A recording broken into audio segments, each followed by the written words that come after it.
Hello aspirants, வணக்கம். Welcome to let's learn. இந்த வீடியோவில் நம்ம டெலிகம்யூனிகேஷன்ஸ் ஆக்ட் 2023 பற்றி நம்ம பார்க்க போகிறோம். ஸோ இது வந்து பார்த்திங்கன்னா 18th டிசம்பர் வந்திருக்க நியூஸோட வேல்யூ அடிஷனுமே நம்ம இதில் கொண்டு வந்திருக்கோம். ஸோ 2 குட்டி டாபிக்ஸும் வந்து பார்க்க போகிறோம். இதில் லைண்டாக டெலிகம்யூனிகேஷன்ஸ் ஆக்ட் 2023 இப்போ ரீசெண்டாக பிரசிடென்ஷியல் அசென்ட் வாங்கியிருக்கு. ஸோ இது மூலமாக எந்த 2 ஆக்ட்ஸ் ரீப்ளேஸ் பண்ணப்படுதுன்னு பார்த்தீங்கன்னா இந்தியன் டெலிகிராஃப் ஆக்ட் 1885ம் வயர்லெஸ் டெலிகிராஃபி ஆக்ட் 1933ம். ஓகேங்களா? ஸோ இது மூலமாக டெலிகம்யூனிகேஷன்ஸ் இன் இந்தியா வந்து கவர்ன் பண்ணப்படுது. ஸோ ஃபர்ஸ்ட் என்ன சொல்லியிருக்காங்கன்னு பார்த்தீங்கன்னா, சென்ட்ரல் கவர்மெண்ட் கிட்ட நமக்கு ஒரு ஆத்தரைசேஷன் வேணும். சப்போஸ் வந்து டெலிகம்யூனிகேஷன்ஸ் நெட்வொர்க்கை ஸ்டார்ட் பண்ணணும், இல்லைனா டெலிகம்யூனிகேஷன் சர்வீசஸை வந்துட்டு மக்களுக்கு கொடுக்கணும், இல்லைனா வந்து ரேடியோ எக்யூப்மெண்ட்டை வந்து வச்சுருக்கணும். அப்படிங்கிற பட்சத்தில் சென்ட்ரல் கவர்மெண்ட்டுக்கிட்ட பெர்மிஷன் வந்து வாங்கணும். அதே மாதிரி ஆல்ரெடி கொடுத்துருக்கக்கூடிய லைசன்ஸ் எல்லாம் வந்துருக்கு பார்த்தீங்களா? ஸோ அது வந்துட்டு வேலிட் அப்படின்னு வந்து சொல்லியிருக்காங்க. எவ்வளோ வருஷத்துக்கு அந்த லைசன்ஸ் கொடுத்துருக்காங்களோ அது வரைக்கும் வேலிட். சப்போஸ் அந்த பர்டிகுலர் லைசன்ஸ் டேர்மில் எவ்வளோ வருஷம்னே குறிப்பிடப்படலை அப்படின்னா அது வந்து 5 years அப்படிங்கிறத சொல்கிறாங்க. ஓகேங்களா? ஸோ அடுத்து வந்து பார்த்திங்கன்னா ஸ்பெக்ட்ரம் அசைன்மெண்ட் பற்றியும் வந்து சொல்லியிருக்காங்க. ஸ்பெக்ட்ரம் எப்படி அலோகேட் பண்ணுறாங்கன்னு பார்த்தீங்கன்னா ஆக்ஷன் மூலமாக அலோகேட் பண்ணுறாங்க. ஸோ ஏலம் மூலமாக தான் அலோகேட் பண்ணுறாங்க, except for specified uses. So அந்த ஸ்பெசிஃபைடு யூசஸ் அப்படிங்கும்போது எப்படி அலோகேட் பண்ணுவாங்கன்னா அட்மினிஸ்ட்ரேட்டிவ் பேசிஸில் தான் வந்து அலோகேட் பண்ணுவாங்க. ஸோ இப்போ இந்த அட்மினிஸ்ட்ரேட்டிவ் பேசிஸ் அப்படிங்கிறது என்னென்ன அப்படிங்கிறத அதில் லிஸ்ட் பண்ணியிருக்காங்க. National security and defence, disaster management, weather forecasting, transport, satellite services such as DTH, satellite telephony, BSNL, MTNL, public broadcasting services. So இந்த சர்வீசஸ் எல்லாம் அட்மினிஸ்ட்ரேட்டிவ் சர்வீசஸ். ஸோ இந்த சர்வீசஸ்க்கு எல்லாமே வந்துட்டு ஸ்பெசிஃபைடு யூசர்ஸ்க்கு தகுந்த மாதிரி தான் ஸ்பெக்ட்ரம் அலோகேஷன் இருக்கும். மற்ற யூசர்ஸ்க்கு எல்லாமே வந்து ஆக்ஷன் பேசிஸில் இருக்கும் அப்படிங்கிறத சொல்கிறாங்க. அதே மாதிரி இந்த ஸ்பெக்ட்ரம் அலோகேஷனுங்கும் போது ஃப்ரீக்வன்சி ரேஞ்ச் அலோகேஷன் தான் வந்து இருக்கும். ஸோ இந்த ஃப்ரீக்வன்சி வந்து இந்த கம்பெனி டேக் ஓவர் பண்ணுறாங்க அந்த மாதிரி தான் லிஸ்ட்டில் இருக்கும். ஸோ இப்போ சென்ட்ரல் கவர்மெண்ட் என்ன பவர் வந்திருக்குன்னு பார்த்தீங்கன்னா அந்த ஃப்ரீக்வன்சி ரேஞ்சை வந்து ரீஅசைன் பண்ணிக்கிறதுக்கும் பவர் வந்து கொடுத்துருந்துருக்காங்க. ஸோ சென்ட்ரல் கவர்மெண்ட் வந்து அந்த பர்டிகுலர் ஸ்பெக்ட்ரம் ரிலேட்டடாக இருக்கக்கூடிய எல்லா பெர்மிஷன்ஸையும் அவங்க வந்துட்டு மேனேஜ் பண்ணிக்கலாம். லைக் ஷேரிங், ட்ரேடிங், லீஸிங் இதெல்லாமே வந்துட்டு பண்ணிக்கலாம். ஓகேங்களா? அதே மாதிரி powers of interception and search. இப்போ ஏதாவது டிரான்சாக்ஷன் ஆஃப் மெசேஜஸ் வந்து நடக்குது அப்படின்னா அதை வந்துட்டு கவர்மெண்ட்னால் மானிட்டர் பண்ண முடியும். சில சமயத்தில் பிளாக்கும் பண்ண முடியும் அப்படின்னு வந்து சொல்கிறாங்க. எந்தெந்த தருணங்களில் இந்த மாதிரி இன்ட்ரூஷன் இருக்குன்னு பார்த்தீங்கன்னா ஸ்டேட்டோட செக்யூரிட்டி எங்கேயாவது அப்ரிட்ஜ் ஆகும்போது, இல்லைனா வந்துட்டு அஃபென்சஸ் எதுவும் வராமல் தடுக்கிறதுக்காகவும் பப்ளிக் ஆர்டரை மெயின்டைன் பண்ணுறதுக்காகவும் இந்த இன்டர்வென்ஷன்ஸ் பை தி கவர்மெண்ட் வந்து இருக்கும் அப்படின்னு வந்து சொல்கிறாங்க. டெலிகாம் சர்வீசஸும் வந்து சஸ்பெண்டும் வந்து பண்ணலாம் ஆன் தி சிமிலர் கிரவுண்ட்ஸ். என்னென்ன கிரவுண்ட் தான் இந்த security of the state, prevention of incitement of offences or public order. ஓகேங்களா? ஸோ இப்போ அதே சமயம் வந்து பார்த்தீங்கன்னா government may take a temporary possession of any telecom infrastructure, network or services on occurrence of any public emergency or public safety. இப்போ திடீர்னு ஏதோ ஒரு நெட்வொர்க்கையும் வந்து கவர்மெண்ட் அண்டர்டேக் பண்ணிக்க முடியும் அண்டர் சர்டன் சர்க்கம்ஸ்டன்சஸ் அப்படின்னு வந்து சொல்கிறாங்க. அதே மாதிரி கவர்மெண்ட்டுக்கு கீழே ஒரு ஆஃபீஸர் ஆத்தரைஸ் பண்ணி வச்சுருந்துருப்பாங்க. அவங்களுக்கு என்ன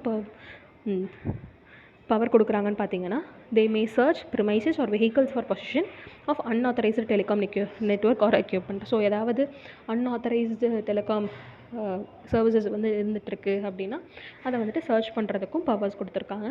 அதே மாதிரி ஸ்டாண்டர்ட்ஸை ஸ்பெசிஃபை பண்ணுறதுக்குமே வந்து சென்ட்ரல் கவர்மெண்ட்டுக்கு பவர் இருக்குது. ஸோ எந்தெந்த மாதிரி ஸ்டாண்டர்ட்ஸ் டெலிகாம் எக்யூப்மெண்ட் வந்து எந்த சைஸில் இருக்கணும், எந்த அளவுக்கு ஏரியாவை கவர் பண்ணி இருக்கணும், இதெல்லாம் இன்ஃப்ராஸ்ட்ரக்சர் வந்து எவ்வளோ ஃபினான்ஷியல் மெக்கானிசம்குள்ளே அடக்க முடியும், நெட்வொர்க்ஸு, சர்வீசஸ் இது எல்லாத்தையுமே வந்துட்டு பார்த்துக்கிட்டு இருக்காங்க. அதே மாதிரி ரைட் ஆஃப் வே அப்படின்னு ஒரு விஷயத்தை வந்து சொல்கிறாங்க. ரைட் ஆஃப் வே வந்து பார்த்திங்கன்னா ப்ராப்பர்ட்டி ஆக்சஸை பற்றி தான் வந்து சொல்கிறாங்க. அதாவது பப்ளிக் அல்லது ப்ரைவேட் ப்ராப்பர்ட்டியில் டெலிகாம் இன்ஃப்ராஸ்ட்ரக்சர் வந்து நம்ம எஸ்டாப்ளிஷ் வந்து பண்ண முடியும். ஸோ இந்த ஒரு அலோகேஷனுங்கும் போது அது வந்து நான் டிஸ்கிரிமினேட்ரியாகவும் நான் எக்ஸ்க்ளூசிவ் பேசிஸாகவும் தான் வந்து இருக்கணும் முடிஞ்ச வரைக்கும்.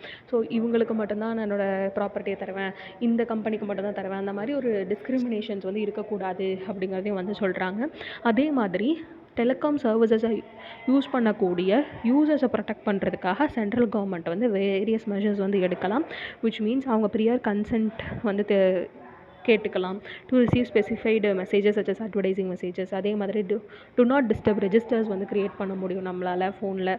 Mechanism to allow users to report malware or specified messages. இதை ரிப்போர்ட் அப்படிங்கிற ஒரு ஆப்ஷன் இருக்கும் இல்லையா மெசேஜஸில். ஸோ அந்த ஆப்ஷன் இருக்கான்னு சொல்லி என்ஷூர் பண்ணுறது. அது மட்டும் இல்லாமல் இந்த டெலிகாம் சர்வீசஸ் ப்ரொவைட் பண்ணக்கூடிய என்டிட்டிஸ் எல்லாம் இருப்பாங்க இல்லையா, கம்பெனிஸ். ஸோ அவங்க வந்து ஒரு ஆன்லைன் மெக்கானிசம் வந்து கொண்டு வரணும் for registration and redressal of grievances அப்படிங்கிறதையும் இந்த டெலிகாம் கம்யூனிகேஷன் ஆக்டில் சொல்லியிருக்காங்க. ஸோ இந்த டெலிகாம் கம்யூனிகேஷன்ஸ் ஆக்டை ஓவர்சீ பண்ணுறதுக்கு கவர்மெண்ட் என்ன அத்தாரிட்டி வச்சுருக்காங்கன்னு பார்த்தீங்கன்னா, TRAI, telecom regulatory authority of India.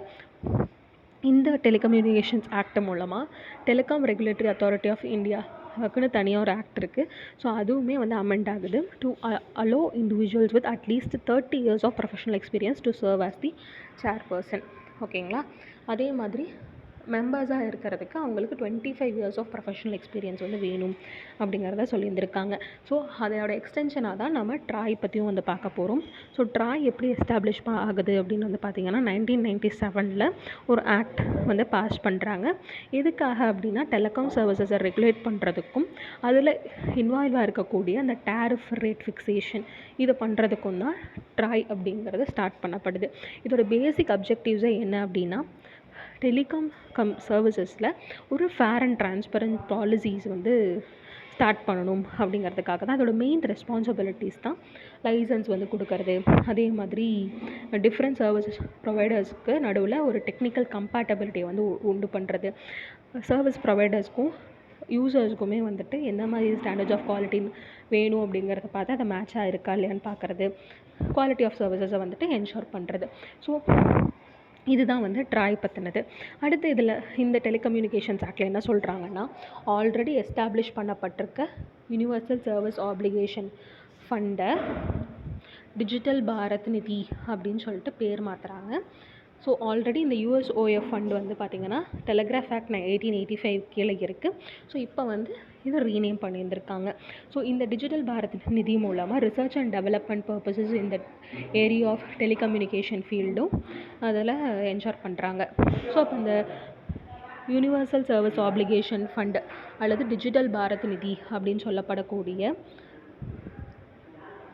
சர்வீசஸோட functions என்னென்ன அப்படின்னு வந்து பார்த்துடலாம்.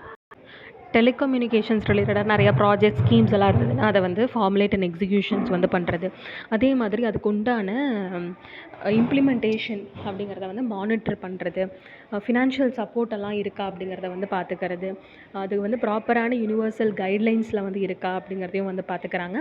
வயபிலிட்டி கேப் ஏதாவது இருக்குது அப்படின்னா இந்த டிஜிட்டல் பாரத் நிதி மூலமாக அதுக்கு ஃபண்டிங் சப்போர்ட்டுமே வந்து ப்ரொவைட் பண்ணுவாங்க.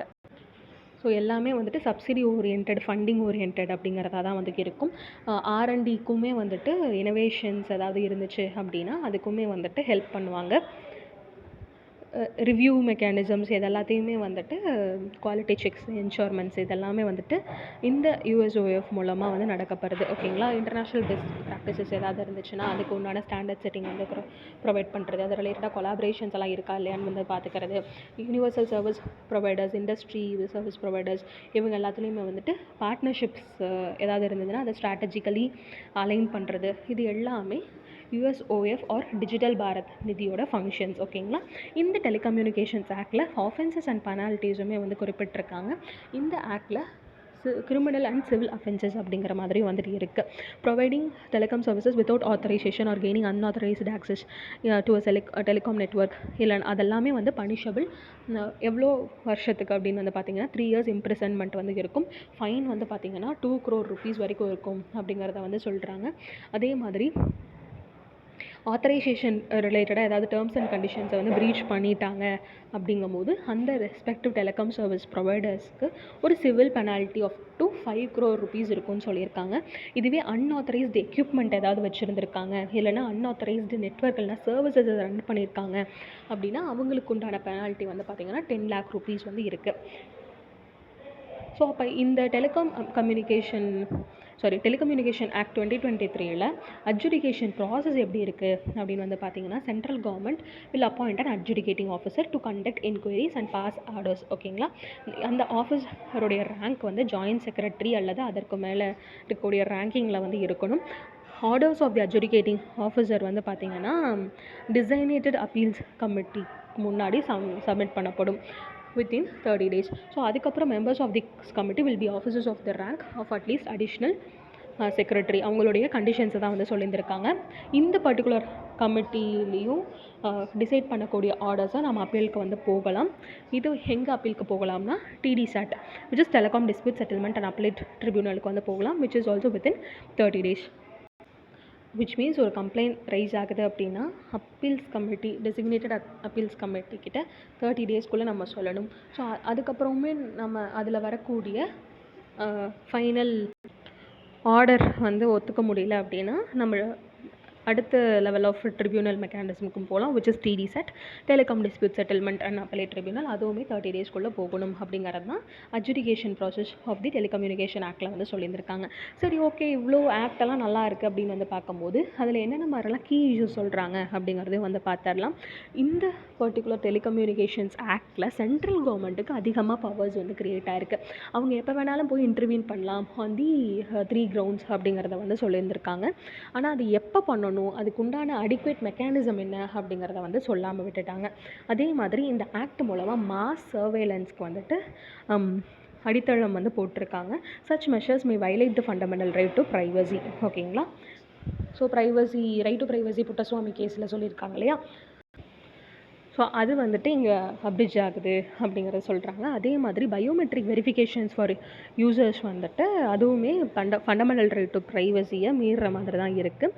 டெலிகம்யூனிகேஷன் சர்வீசஸ் வந்துட்டு இன்டர்நெட் பேஸ்டு சர்வீசஸ்க்கும் அப்ளிகபிளாக ஆகும் அப்படிங்கிறத வந்து ஒரு ஸ்டாகர்டாக தான் சொல்லப்படுதே தவிர டு த பாயிண்ட்டாக வந்து சொல்லப்படல. ஸோ இன்டர்நெட் பேஸ்டு சர்வீசஸ் எல்லாம் என்னென்ன, OTT பிளாட்ஃபார்ம்ஸு இல்லைனா வந்துட்டு நெட்வொர்க் ரேஞ்சஸ், இதெல்லாமே வந்துட்டு டெலிகம்யூனிகேஷன் சர்வீசஸில் கவர் ஆகலாம் அப்படிங்கிற மாதிரி சொல்லியிருக்காங்க. The act with several regulatory functions with the central government. So இதை தான் வந்து நம்ம முன்னாடியே வந்து பார்த்துருந்தோம். மெயினாக வந்துட்டு ஃபினான்ஸு, பவர் எல்லாமே வந்து இந்த ரெகுலேட்டர்ஸ் கிட்ட தான் இருக்கிற மாதிரி இருக்குது. அது மட்டும் இல்லாமல் இந்த ஆக்டில் 3rd ஷெட்யூல் அப்படின்னு வந்து இருக்குது. இந்த 3rd ஷெட்யூலில் தான் அஃபென்சஸ் எல்லாமே வந்து லிஸ்ட் பண்ணியிருந்திருப்பாங்க. அந்த லிஸ்ட்டை கவர்மெண்ட் வந்துட்டு அஃபென்சஸில் ஆட் பண்ண முடியும், மாடிஃபை பண்ண முடியும், இல்லை ரிமூவ் வந்து பண்ண முடியும். ஆனால் இந்த பர்டிகுலர் சேஞ்சஸ் இந்த லிஸ்ட் எல்லாமே வந்து ஆக்ட் ஆஃப் பார்லிமெண்ட் மூலம் வரணுமா வரக்கூடாதா அப்படிங்கிற ஒரு மெக்கானிசமை குறிப்பிடலை அப்படிங்கிறது தான் கீ இஷ்யூஸாக வந்து சொல்லியிருந்திருக்காங்க. இதோட இந்த ஆர்டிக்கல் வந்து கம்ப்ளீட் ஆகுது. ஸோ நம்ம ஏன் டெலிகம்யூனிகேஷன்ஸ் ஆக்ட் எக்கனாமிக் சீரீஸில் வந்து பார்த்துருக்கோம் அப்படின்னா, கம்யூனிகேஷன் அப்படிங்கிறது நமக்கு GS3யில் எக்கனாமிலையுமே வந்து கவர் ஆகும், இன்ஃப்ராஸ்ட்ரக்சர் டாப்பிக்கில். ஸோ அதனால் நம்ம telecommunications act it is a potential act. So அதனால் நம்ம இதை பார்த்துருக்கோம். So thank you for your support. ஏதாவது இஷ்யூஸ் இருந்தாலும் சஜஷன்ஸ் இருந்தாலும் கமெண்ட் செக்ஷனில் மென்ஷன் பண்ணுங்கள். இந்த வீடியோ உங்களுக்கு யூஸ்ஃபுல்லாக இருந்ததுன்னா நம்ம சேனலுக்கு சப்ஸ்கிரைப் பண்ணி நம்ம வீடியோஸ் எல்லாம் வந்து ஷேர் பண்ணுங்கள். So once again thank you. Keep learning, happy learning. Thank you.